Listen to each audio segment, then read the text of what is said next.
पंजाब के फजिल्का में एक चौंकाने वाला मामला सामने आ गया है। यहाँ घर के नल से पानी नहीं बल्कि शराब बह रही थी। पुलिस की छापेमारी में पानी के टैंक में छिपी शराब का बड़ा जखीरा बरामद किया गया है। पंजाब के फाजिल्का में अवैध शराब तस्करी का चौंकाने वाला मामला सामने आया है। पुलिस और आबकारी विभाग ने जलालाबाद विधानसभा के कई गांवों में छापेमारी की। गांव में एक घर की छत पर बने पानी के टैंक से भारी मात्रा में शराब बरामद की गई। हैरानी की बात यह रही कि घर के हर नल से पानी की जगह शराब बह रही थी। इसके अलावा डीएवी कॉलेज के पास एक खाली प्लॉट से 120 बोतल अवैध शराब भी जब्त की गई। आबकारी अधिनियम के तहत मामला दर्ज कर तस्करों की तलाश की जा रही है।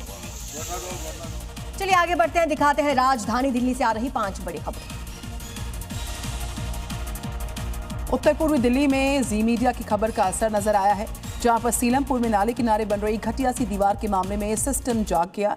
विभाग ने पहले की कमजोर दीवार को पूरी तरह गिरा दिया और अब वहां पर मजबूत ईंटों और बेहतर मटीरियल से नए सिरे से कामकाज शुरू हो गया।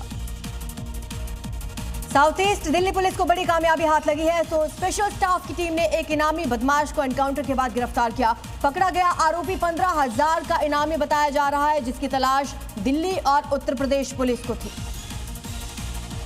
दिल्ली एनसीआर में सूरज की तपिश ने लोगों का जीना दूभर कर दिया। मौसम विभाग ने हीट वेव का अलर्ट जारी किया, जहां पर पारा 44 डिग्री के पार जा सकता है। झुलसा देने वाली इस गर्मी और लू के थपेड़ों से बचने के लिए लोग अब सत्तू, लस्सी, गन्ने के जूस का सहारा ले रहे हैं। दिल्ली पुलिस ने एक शातिर ऑटो लिफ्टर को गिरफ्तार किया। टीम ने बदायूं के रहने वाले आरोपी को चोरी के ट्रक के साथ सागरपुर से पकड़ा है। पूछताछ में खुलासा हुआ, यह आरोपी दिल्ली एनसीआर से ट्रक पिकअप चुराने में माहिर है। जनकपुरी के डिस्ट्रिक्ट सेंटर में व्यापारियों ने डीडीए के खिलाफ मोर्चा खोल दिया। व्यापारियों ने आरोप लगाया कि डीडीए की नाक के नीचे धड़ल्ले से अवैध निर्माण कार्य हो रहा। प्रशासन ने नोटिस तो चिपका दिया है, लेकिन अतिक्रमणकारियों ने उसे फाड़कर कूड़ेदान में फेंक दिया। बावजूद इसके 10 दिन बाद भी कोई एक्शन नहीं हो पाया इस केस। बड़ी खबर है उज्जैन से, जहां पर गैस सिलेंडर को लेकर हालात बिगड़ गए। जो नाराज कस्टमर्स हैं, उन्होंने एजेंसी पर हंगामा किया, सड़क को जाम कर दिया और इस बीच पुलिस ने पहुंचकर हालात को काबू में भी किया। मध्य प्रदेश के उज्जैन में मौजूद शिप्रा गैस एजेंसी पर उपभोक्ताओं ने जमकर बवाल किया। जानकारी के मुताबिक गैस सिलेंडर की कमी से नाराज लोगों ने एजेंसी के बाहर प्रदर्शन शुरू कर दिया। देखते ही देखते विवाद बढ़ा और उपभोक्ताओं और संचालक के बीच मारपीट हो गई, जिसका वीडियो सोशल मीडिया पर तेजी से वायरल हो रहा है।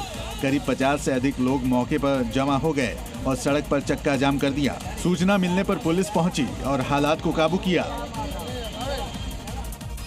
ये खबर है उत्तर प्रदेश के बाराबंकी से, जहां श्री राम जानकी मठ के महंत मुकुंदपुरी ने जिंदा समाधि लेने का ऐलान कर दिया। उनके इस ऐलान के बाद भारी पुलिस बल मौके पर पहुंचा। एसडीएम सीओ महंत को मनाने में जुटे रहे, लेकिन वो जिद पर अड़े रहे, जिससे यहाँ के हालात बेहद तनावपूर्ण हो गए हैं। मठ परिसर को संवेदनशील घोषित कर भारी पुलिस बल तैनात कर दिया गया। महंत सुबह 4 बजे के करीब समाधि लेने बैठे थे। करीब 10 घंटे ये समाधि स्थल पर बैठे रहे। प्रशासनिक अधिकारी सुबह से ही महंत को समाधि से निकलने के लिए मनाने में जुटे रहे। देखिए, ये पुलिस अधिकारी उनसे बात कर ऊपर आ रहे हैं। घंटों की मशक्कत के बाद महंत मुकुंदपुरी समाधि स्थल से बाहर निकले। इस विवाद की जड़ मठ की करोड़ों की जमीन बताई जा रही है। महंत मुकुंदपुरी का आरोप है कि एक व्यक्ति ने फर्जी वसीयत के माध्यम से मठ की संपत्ति अपने नाम दर्ज करा ली है। अब संत समाज इसकी लड़ाई लड़ रहा है। विवाद कोई नया नहीं है। उत्तर प्रदेश के मेरठ का नीले ड्रम वाला कांड तो आपको जरूर याद होगा। कैसे एक युवक को उसकी ही पत्नी ने अपने प्रेमी के साथ मिलकर उसकी हत्या कर दी थी। करीब 1.5 साल पहले का मामला। इस कांड का जो मास्टरमाइंड था, मुस्कान, पहली बार कैमरे में कैद हुई है। वो अभी अपने बच्चे के साथ कैद हुई है, नजर आई है। क्योंकि गिरफ्तारी के बाद से मुस्कान और उसका प्रेमी साहिल जेल में बंद थे। जेल से ही उनकी पेशी होती थी। इसी दौरान मुस्कान ने एक बच्चे को जन्म दिया था और आज कोर्ट में दोनों को पेशी के लिए लाया गया, जहां मुस्कान मुंह पर दुपट्टा बांधे और बच्चे को हाथ में लिए दिखाई दी। भारी पुलिस बल की सुरक्षा में लाई मुस्कान को मृतक सौरभ के परिजन नरक तक पीछा नहीं छोड़ने की बात कहते हुए दिखाई दिए। कोर्ट में पेशी के दौरान सौरभ की मां गुस्से में नजर आई। मुस्कान को देखते ही वो आग बबूला हो गई और मुस्कान को सख्त सजा देने की मांग करने लगी। मुस्कान के साथ ही साहिल भी मुंह छिपाए नजर आया। साहिल और मुस्कान के इस नीले ड्रम कांड में अब तक 20 गवाहों की गवाही हो चुकी है और आज पहली बार दोनों को प्रत्यक्ष रूप से कोर्ट में पेश किया गया।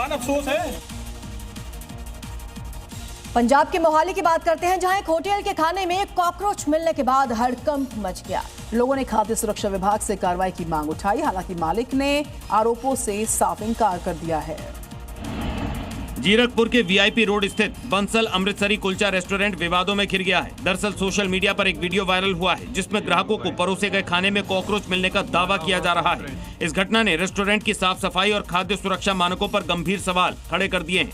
वायरल वीडियो में दिख रहा है कि कुछ ग्राहक रेस्टोरेंट में खाना खा रहे थे, तभी उनकी प्लेट में कॉकरोच दिखाई दिया। ग्राहकों ने तुरंत अपने मोबाइल फोन से इसका वीडियो बनाना शुरू कर दिया और रेस्टोरेंट स्टाफ से खाने की गुणवत्ता पर सवाल किए।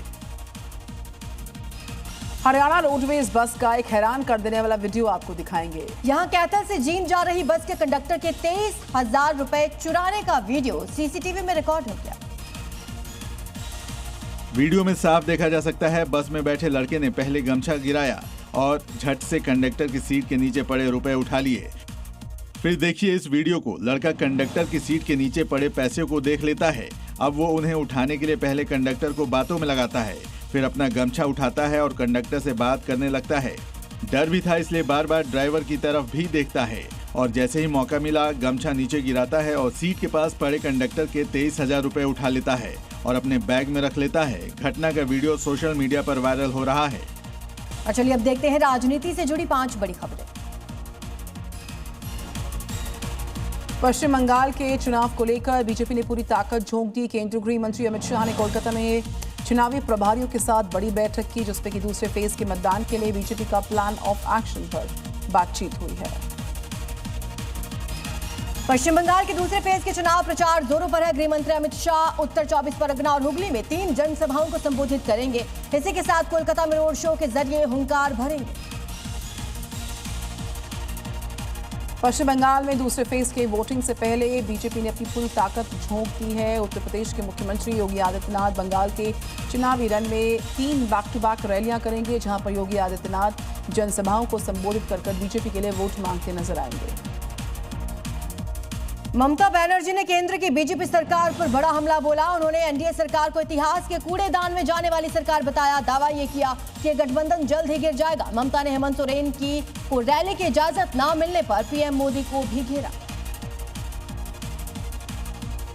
चुनाव प्रचार के बीच कांग्रेस अध्यक्ष मल्लिकार्जुन खड़गे के एक बयान से सियासी बवाल खड़ा हो गया है। खड़गे ने पीएम मोदी को आतंकवादी कह दिया है, जिस पर बीजेपी आग बबूला है। हालांकि विवाद बढ़ते देखकर खड़गे ने सफाई देते हुए कहा कि उनके शब्द का गलत अर्थ निकाला गया, लेकिन बीजेपी अब इसे पूरे देश का अपमान कह रही है।